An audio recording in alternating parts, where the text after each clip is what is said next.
Hello everyone, কেমন আছে সবাই? সো আজকের ভিডিওটা একটু অন্যরকম টপিকেই আমি করছি। আমি দেখাতে চাই যে মানুষের জীবনে জল কতটা প্রয়োজন। অনেক মানুষই আছে বিনা কারণে জল নষ্ট করছে, কল খুলে রেখে দিচ্ছে। এখানে রাস্তাঘাটের কল ভেঙে দিয়ে যাচ্ছে, সারাদিন জল পড়ে যাচ্ছে, সারা রাত জল পড়ে যাচ্ছে, কেউ ঠিক করার মতো নেই।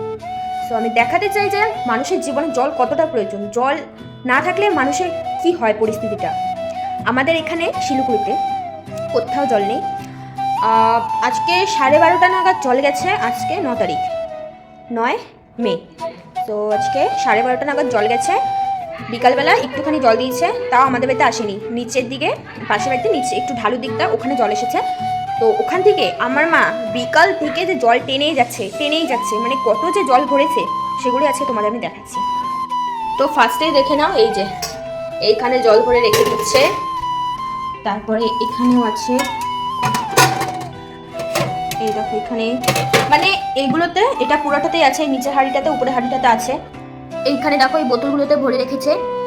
আর এটা দেখো এই বড় ড্রামটাতে পুরো 1 ড্রাম ভরে রেখে দিয়েছে, দেখতে পাচ্ছ?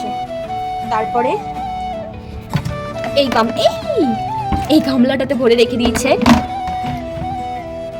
এইখানে ভরা আছে। আর নিচে তো এই ট্যাঙ্কিটা আছেই, এই ট্যাঙ্কিটা থেকে পাম্প চালালে উপরে জল চলে যাবে। কিন্তু এখানে কতদিন জল থাকবে না তোমরা কি জানো? অনেকে বলছে 10 দিন থাকবে না, অনেকে আবার বলছে 1 মাস থাকবে না, একদমই নাকি জল আসবে না, এটা শোনা যাচ্ছে। কিন্তু এটা তো হয় না যে একদমই জল আসবে না, তাও আবার এতদিন, এত গরম পড়েছে। তাও আমাদের এখানে ওয়েদারটা এখন আপাতত জন্য ডাউন আছে 2-3 দিন ধরে। তো হয়তো রাত্রেবেলা ধরো ওই 12:30 থেকে হয়তো মাঝরাত্রের বেলা হয়তো জল আসতে পারে, সারাদিন আবার অফ থাকবে। বা ধরো সন্ধ্যাবেলা আসতে পারে, সারাদিন আবার অফ থাকবে, সারা রাত অফ থাকবে। বা ধরো সকালে আসতে পারে, সারাদিন সারা রাত অফ থাকতে পারে, এরকম হতে পারে। কিন্তু দিনে তো একবেলা তো দিতেই হবে। আর শোনা যাচ্ছে যে পাড়ার মোড়ে জল দেওয়া হবে আর কি, ড্রামে করে। তো দেখা যাক এখন কতটা কি হয়, কবে জল আসে। তো আমার মা এতক্ষণ জল টেনেছে, এখনো হয়তো জল টানছে। আমাদের বাড়ির সামনে একটা পাম্প কল আছে, সেখানে আগে জল পাওয়া যেত জল না থাকলে, কিন্তু ওটাও এখন নষ্ট হয়ে গেছে, ওটাও ঠিক করার মতন কেউ নেই, তাই ওখানেও এখন জল পাওয়া যাচ্ছে না।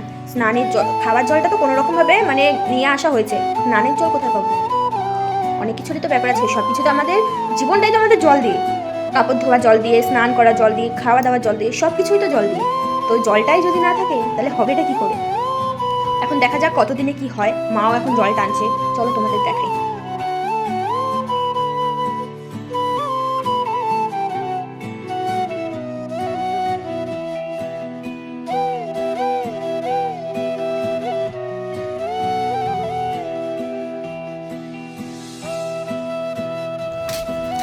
এই দেখো কত বালতি নিয়ে এসছে আমার মা,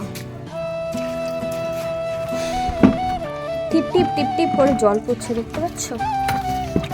এই যা, কই গেল? টিপ টিপ টিপ করে জল পড়ছে। তো বন্ধুরা, তোমরা দেখতেই পেলে যে আমাদের জীবনে জল কতটা প্রয়োজন। তাই সবাইকে বলবো, জল বাঁচিয়ে কাজ করো আর যত পারবে গাছ লাগাও।